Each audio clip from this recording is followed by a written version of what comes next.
Human rights organizations of Kazakhstan suggest to all people who care about the situation to help families of oil workers sentenced to long terms for organizing and taking part in mass riots in Zhanaozen. Personal bank accounts were opened for this purpose for every family. The initiative belongs to the Alliance of Human Rights Organizations, and according to Galim Agiliuov, the families are indeed in need of financial support. All the necessary information can be found in social networks. Their users have been also asked to spread the information about the difficult living conditions of oil workers' families. Galim Agiliuov reported that the population of the West Kazakhstan region was among the first to join the action, wiring over $6,500 already. We as a normal civil society need to publicize such lists. We need to provide the families with financial aid. We need to make them feel that we are one with residents of Zhanaozen, in particular with those convicted and their families. They need financial aid and not some sort of formality. The more the population responds, the more honor will reveal on our behalf to be conscientious and live in harmony with ourselves.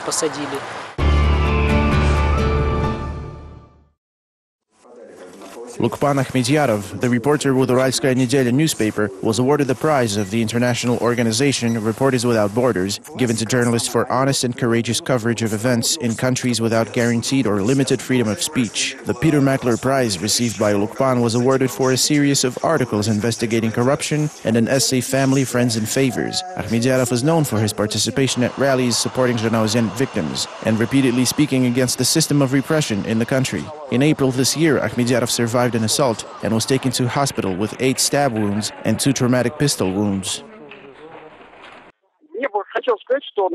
This award is not only for me, but also for all independent journalists in Kazakhstan who work for non-governmental mass media. It is true that we do have quite complicated and harsh political environment, but I still want to cheer up my colleagues and tell them that our time will come.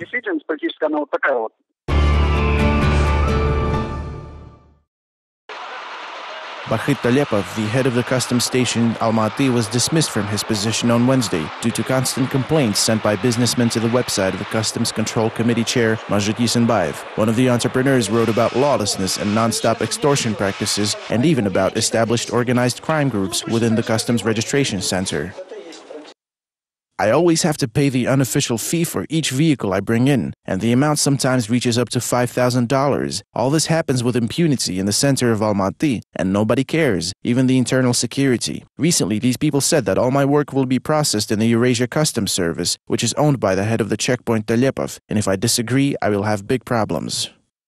The entrepreneur asked the chairman of the Customs Control Committee to fire the corrupt official. Mazhit Yesenbaev responded and promised to resolve the issue. In the meantime, the Customs Committee does not comment on the matter officially, but according to press service officers, the inspection is currently underway, and it will last for at least a couple of months.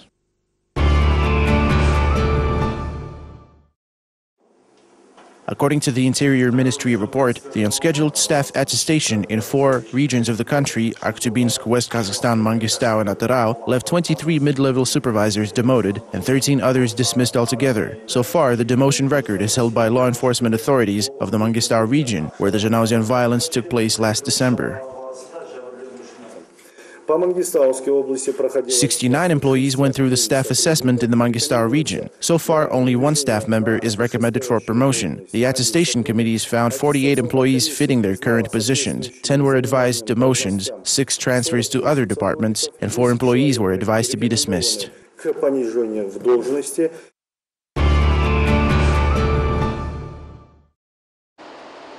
Heating and hot tap water rates will increase in the country starting September 1st. Consumers who do not have hot water meters installed will pay around $8.5 per resident, including all taxes. Those with installed meters will pay about $3.5 per cubic meter. The heating rates for the upcoming winter will increase by 25 cents to $1 per square meter of property. At the same time, the head of the Natural Monopolies Regulation Department says that tenants of the residential buildings with a common single heating meter will pay less. At the moment, the department is reviewing a request for electricity rates increase. The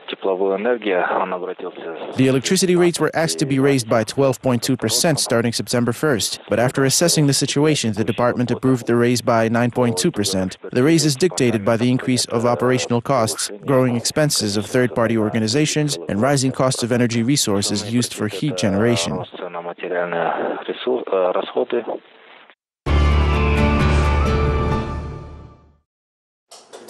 a robotic pharmacist, a Kazakhstan-made energy-saving LED office lamp, birdseed production, and 5 other projects selected in 2011 and early 2012 will be implemented with the support of Astana City's administration as part of the program on industrial development of the capital. According to representatives of Astana Innovations, which oversee the operation of the business incubator, similar projects have been already implemented abroad, but the ideas are still fresh for Kazakhstan and have a good chance of becoming economically viable, which has already been proven internationally. The city authorities have allocated substantial funds for the implementation of the program. Overall, we have allocated $473,000 for the financing and implementation of 8 projects.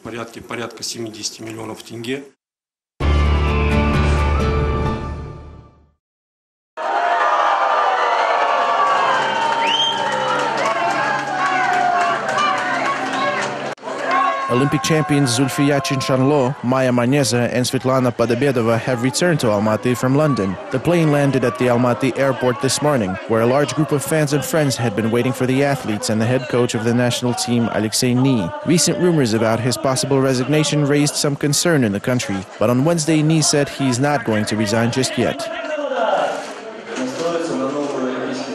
We will be aiming at the new Olympic cycle. We've done a lot of work, which made me realize that I can't just throw in the towel and leave. In the meantime, the Olympic champions are not going to rest on their laurels either. The female athletes will try out for new records after a 2-month rest. I'm going to have some rest for now and later continue practicing. I believe I will be going to Rio. On the other hand, the national judo team returned empty-handed. None of the 10 athletes showed good results, including world champion Maxim Rakov, who was expected to win gold, but instead was eliminated after the first bout by Elmar Gasimov from Azerbaijan. Many believe the disastrous performance of the judo team should lead to the resignation of the head judo coach Askhad Jitkeyev. Askhad Jitkeyev is inexperienced. Perhaps he's a good athlete, but apparently he did not train our athletes well enough. Подготовки.